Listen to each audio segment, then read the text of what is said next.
I was joking earlier, and I told somebody, yeah, we've got some old political hacks running this for us. They're age 24 and 25 who put my website together for me. Leftovers or patriots or soldiers from the Ron Paul 2008 revolution, I assume. Yeah, you got to get them before they turn 30, because then they're too old to work on computers then. Now tell me, and Rand Paul is with us, and you just heard the announcement here on these airwaves here on Sirius and XM that he is forming an exploratory committee to consider running for Senator Jim Bunning's seat in 2010 in the great state of Kentucky. Tell me a little bit about Kentucky politics, Rand, and what you bring to the table that some of the other candidates don't, and what your philosophy will be to approach, because we have a lot of listeners in Kentucky, what your philosophy will be to approach being a senator from Kentucky. Well, I've been involved with politics in Kentucky for about 15 years now. I formed a group called Kentucky Taxpayers United, and one of the key things we did was promote the taxpayer pledge. This is something that the Americans for Tax Reform got going, and we get candidates and or people who are already elected to take a pledge saying they won't vote to raise taxes. And we've had about 55 of our legislators take this, and for many years it held them back from raising taxes. Unfortunately, a lot of them decided their signature really wasn't their pledge, and some of them have now gone back on their pledge. Right. But we think it's a useful tool. We've also gotten rid of some people. We do a rating system where we publish their votes on tax and spending issues, and we've had several people who got a 0 in our rating where a candidate came along and used that rating against them. So I've been quite active for some time, and I think Kentucky politics is a lot like the rest of the South in that if you polled the Republican primary electorate, I think you'd find 80 to 90% of us here in Kentucky are against the bank bailout. However, at least half of our Republican leaders in Kentucky and most of the Republican leadership in Congress went along with the bailout. Right. So there's a disconnect, I think, between the grassroots and the leadership. And you would oppose?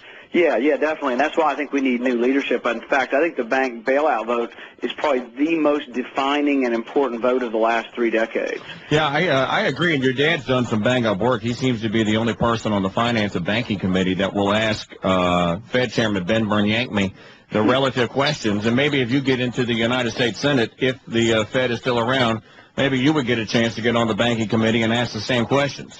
Yeah, we're pretty excited about the audit the Fed thing with over 150 co-sponsors now. We know we're going to get a vote on that. Right. That's pretty exciting.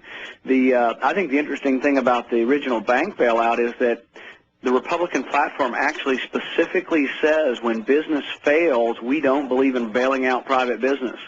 And yet they concoct all these arguments that basically say, oh, well, these businesses are different. They're too big to fail. And they do this with government all the time. They say, well, individually you shouldn't run a massive debt and not be able to pay your employees. But government, it's okay for them to run a massive debt. So I think we really have to look at government the same way we look at it individually. We can't personally run up huge debts, and the government shouldn't either. And we really have to do something. I think the deficit is so large now that really people talk about future generations paying for it. I think we're going to start paying for it next year through higher prices and perhaps dramatically higher prices. We could get 1979 on steroids. Yeah, well, that's one way that you can could pay back the debt is to inflate the currency and just to make the Chinese debts useless or worthless, to devalue them. But by doing that, then you would devalue the rest of our holdings. We only have about a minute left. Rand Paul, son of Ron Paul, and future candidate for a Senate seat in the great state of Kentucky is with us. Let me just ask you a final question, Rand, and you can find all about Rand at randpaul2010.com. You're a doctor. You're a physician, correct? Yes. What do you see as the best case scenario if Obamacare makes it out of Congress? Well, I think if we get that, basically you're going to get, sort of like P.J. O'Rourke said, you think health care is expensive now, wait till it's free. Nothing's free in this world, and once you get a government-run care, it's different ways that you pay for it. You're going to pay for it through high taxes, or it's going to be mandates.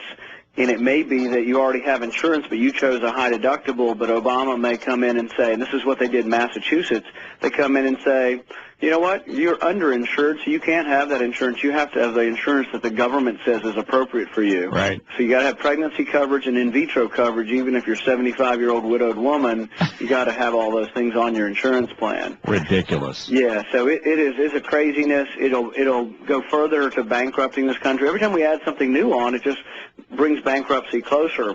They gave us a Medicare prescription drug plan, and all that did was speed up by 2 or 3 years the bankruptcy of Medicare.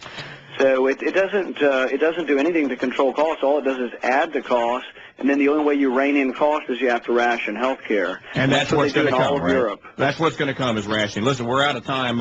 You'll come back, right? I will. Thank you for having me on. My pleasure, and thanks for the big announcement. I appreciate the first look, my friend. No problem. Thanks, Mike. Okay, Rand Paul, ladies and gentlemen, son of Ron Paul, announcing right here on these airwaves that he will form an exploratory committee to run for Senator Jim Bunning's seat, U.S. Senate seat, great state of Kentucky. With that, we'll take our time out, get right back to Free Phone Friday, and your calls next. 866-95 Patriot, The Mike Church Show on Sirius XM Radio.